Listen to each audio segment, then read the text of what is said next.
देखो कितना अच्छा गाना था ना, कभी नीम नीम कभी। और पता मेरी आवाज के लिए ना कितने लिसनर्स बेचारे परेशान हो रहे, पूछ रहे आवाज को क्या, मतलब कुछ ऐसा खास नहीं हुआ, ठीक हो जाएगा। अभी थोड़ा सा वायरल हुआ था पीछे, इसीलिए आवाज में भी थोड़ा सा रहे, लेकिन ठीक हो जाएगा, दवाई ले रही हूँ मैं, हो जाएगा। ऐसा नहीं है, मैं चुप नहीं रहूंगी। तो कौन सी दवाई जिसको खाने से सही नहीं होंगे, इंसान सही हो ही जाओगे, हो जाता है ना, ऐसा भी है। तुम कहीं इस समय ऐसा है कि बहुत सारे घरों के अंदर आप देखोगे तो बहुत सारे बच्चे हैं, उनको समझा समझा के हार कभी नहीं समझेंगे वो।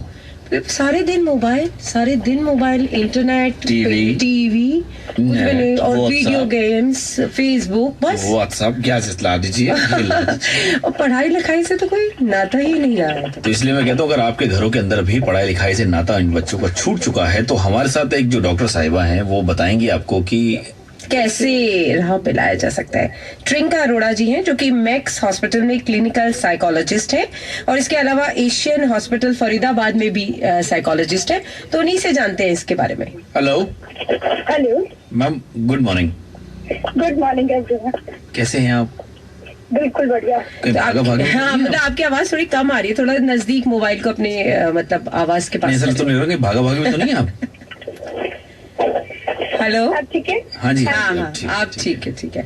तो मैम हम बात कर रहे थे बच्चों के बारे में कि आजकल के जो बच्चे हैं ना, बस तौबा, उनसे तो कुछ भी, मतलब इतना ज्यादा एडिक्ट हो गए हैं ना इसके बारे में, कंप्यूटर और इन सारी चीजों के बारे में, मोबाइल के बारे में। कैसे करें, क्या करें? डांट भी लो, प्यार से भी समझा लो, कुछ समझ ही नहीं रहे, क्या हो गया पता नहीं, क्या करें, बताइए जरा कुछ।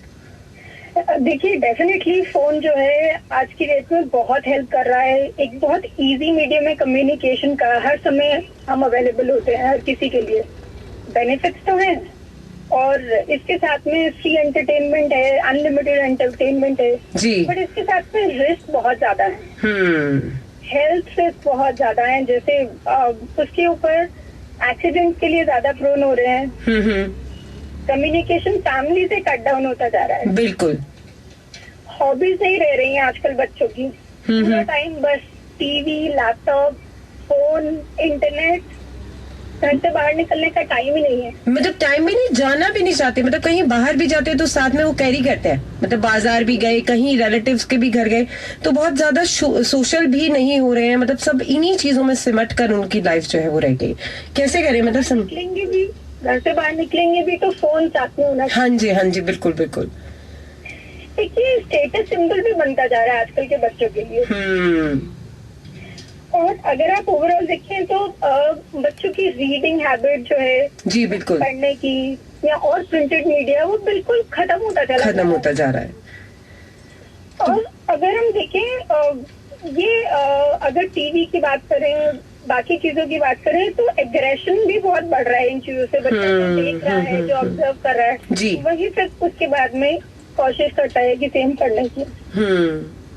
तो हमारे लिए इस टाइम बहुत बड़ा सवाल है कि हम करें क्या। बिल्कुल सही कह रही हैं आप। तो वही सवाल का जवाब आपसे जानना चाहते हैं कि करें क्या, कैसे बच्चों को जो है ना इस चीज से थोड़ा सा हटाने की कोशिश करें, डांट से, प्यार से, या किस तरह से उनको मोटिवेट करें इसके लिए। एक चीज है कि कहीं ना कहीं हमको पता है कि ये टेक्नोलॉजी से हम बच्चों को हटा नहीं सकते हैं। ये आज की नीड है। तो अब हमको ये देखना है कि हम कैसे उनको फैसिलिटीज दें, प्रिविलेजेस दें, बट साथ में उनको रिस्पॉन्सिबिलिटी भी सिखाएं कि हम आपको कोई चीज दे रहे हैं तो आपको उसके लिए रिस्पॉन्सिबल खुद होना होगा। जी। तो जब आप डिसाइड करते हैं बच्चे को कि हाँ अब मुझे फोन दे देना चाहिए उसके सेफ्टी रीजन से या बाकी चीजों की वजह से, तो बहुत जरूरी है पहले आप बैठ के बच्चे से बात करें, रूल सेट करें। जहाँ पे आपको पता हो, आप डिस्कस कर रहे हैं कि जो फोन खरीद के दिया जाएगा वो उसके लिए फंड कौन करेगा, जी, कितना फ्रीक्वेंटली रिचार्ज होगा या पोस्ट पेड होगा। क्लैरिटी चाहिए फोन देने से पहले। और फोन रखा कहाँ जाएगा, उस समय बच्चे के पास नहीं रहेगा। जी। रिस्ट्रिक्टेड यूज से शुरू करेंगे, जहाँ पे आप फोन दे रहे हैं कुछ घंटों के लिए पूरे दिन में, तो बैठ के डिस्कस करें कि आपको किस टाइम जरूरत है। तो उसके ऊपर फोन नंबर आप किन लोगों से शेयर करेंगे। जी। तो मतलब पूरी नंबर स्ट्रेटेजी जो है वो बनानी पड़ेगी इसके लिए, अगर आप फोन दे रहे हैं बच्चे को। लेकिन यहाँ मैं आपसे एक बात जानना चाहूंगी, ये तो अगर जैसे जिन माँ बाप ने अभी फोन नहीं दिया है उनके लिए, लेकिन मान लीजिए जैसे अभी बात हुई और अभी नहीं मालूम और बच्चे ने जिद की, फोन दिला दिया, फिर क्या करें? बताओ, अभी तक की कोई स्ट्रेटेजी प्लान ही नहीं की थी और सोचा कि भी सब बच्चों के पास फोन है तो चलो जी फोन दिला देते हैं, लेकिन इस तरह के कोई रूल वगैरह नहीं बनाए गए, तब क्या करें? तब ज्यादा मुझे लगता है कि प्रॉब्लम है, मतलब किस तरह से करें? वो चीज नोटिस में तब आती है जब आप प्रॉब्लम फेस करना शुरू कर देते हैं, जब आप देखते हैं कि ये तो बिल्कुल एक ऑब्सेशन सा बन गया, हर समय ये चाहिए ही चाहिए। बेटर होगा उस टाइम पर बैठकर बात करें, लैग नहीं करें, क्रिटिसाइज नहीं करें, बैठ के बात करें कि तुम्हारे इस बिहेवियर से हमको परेशानी हो रही है, हमारे लिए ये चिंता का विषय है, हमारी फैमिली यहाँ अफेक्ट हो रही है। तो इसके ऊपर में बैठकर बात करें, रिस्ट्रिक्शंस लगाएं उस टाइम पे। जैसे आप आजकल एंड्रॉइड की बात करें, आईफोन की बात करें, हर चीज में आप एप्लीकेशंस लगा सकते हैं पेरेंटल कंट्रोल के लिए। टीवी में, लैपटॉप में, हर चीज में पेरेंटल कंट्रोल के लिए एप्लीकेशंस डाल सकते हैं जी, जहाँ आपको पता है कि आपकी परमिशन पे ही बच्चा यूज कर पाएगा। ये अच्छा आइडिया पे आप पासवर्ड लगा सकते हैं, डाउनलोडिंग कैपेसिटी पे आप लगा सकते हैं control, bed time curfew start कर सकते हैं कि रात में आपको फोन हमको देना होगा, डिपॉजिट कराना होगा। बहुत सही बात, बिल्कुल ठीक कह रही हैं आप। ताकि रात में जब आप नहीं भी हैं बच्चे के आसपास, आपको पता है कि वो मिस यूज नहीं कर रहा है। अच्छा, इसमें जैसे आपसे हम बात करें तो किसी हम मतलब बच्चों के इस बिहेवियर को लेकर भी हम डॉक्टर से भी मिल सकते हैं, पर्सनली उसको भी ले जा सकते हैं ताकि वो इन चीजों को समझे, इन बातों को।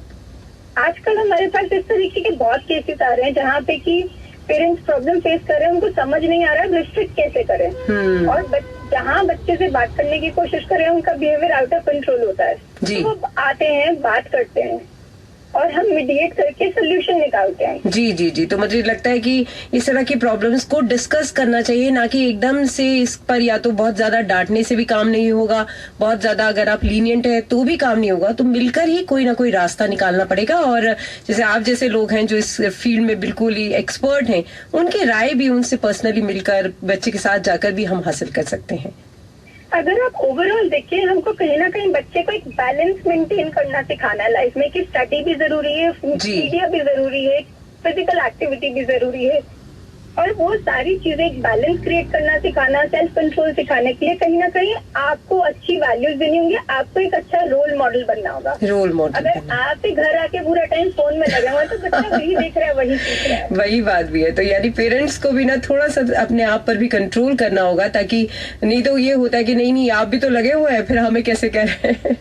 ये सारी बात है। Thank you so much. अपनी मैं बस एक लास्ट पॉइंट बोलना चाहूंगी, एक और चीज जो प्रोमिनेंटली आजकल हमारे पास आ रही है जी, पेरेंट्स क्योंकि टेक्नोलॉजी से इतने ऐप नहीं है जैसे बच्चे हैं, तो वो क्या करते हैं, जैसे ऑनलाइन कुछ शॉपिंग करनी है या टिकट बुक करानी है कुछ, तो वो अपने क्रेडिट कार्ड नंबर शेयर करते हैं बच्चों से, उनके थ्रू करवाते हैं। और बच्चे इतने स्मार्ट है, वो नंबर्स लर्न कर लेते हैं, बाद में उसका मिसयूज भी करते हैं। हाँ, ये बहुत बात कही आपने, बिल्कुल ठीक कही। तो थोड़ा सा हमें भी ध्यान रखना पड़ेगा, बच्चों को थोड़ा बच्चों की तरह ट्रीट करने, और थोड़ी सेफ्टी मेजर्स भी हमें इसमें अपनाने पड़ेंगे।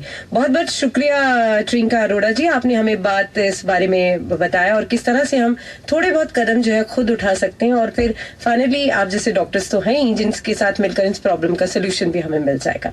थैंक यू सो मच हमसे बात करने के लिए। तो ये थे हमारे साथ ट्रिंका अरोड़ा जी, जो कि मैक्स हॉस्पिटल में क्लिनिकल साइकोलॉजिस्ट है और एशियन हॉस्पिटल फरीदाबाद में भी साइकोलॉजिस्ट है, और उन्होंने अच्छी बात कही कि कुछ चीजें हमें भी ध्यान रखनी पड़ेगी, अब रोल मॉडल भी बनना पड़ेगा। बिल्कुल सही बात है, लोगों के लिए आप रोल मॉडल एक दूसरे से तरह से बन सकती है जब तक अगर कोई सामने वाला व्यक्ति आपके सामने ना है, क्योंकि बच्चों को तो जिस तरह भी आपने, जैसे उन्होंने बताया ना, टिकट बुक करनी है उनके हाथ में उधर नोट कर लेंगे, है ना। गाना बजाना क्या करना है तुमको? 1 मिनट गाना मैं निकाल देता हूँ आपके लिए। अच्छा, मेरे लिए और लिसनर्स के लिए निकाल? नहीं, लिसनर्स के लिए क्या, आप भी तो यहीं सुनोगे कि मतलब आप कान में रोल लड़ा लोगे? नहीं, मैं तो हेडफोन डालूंगी।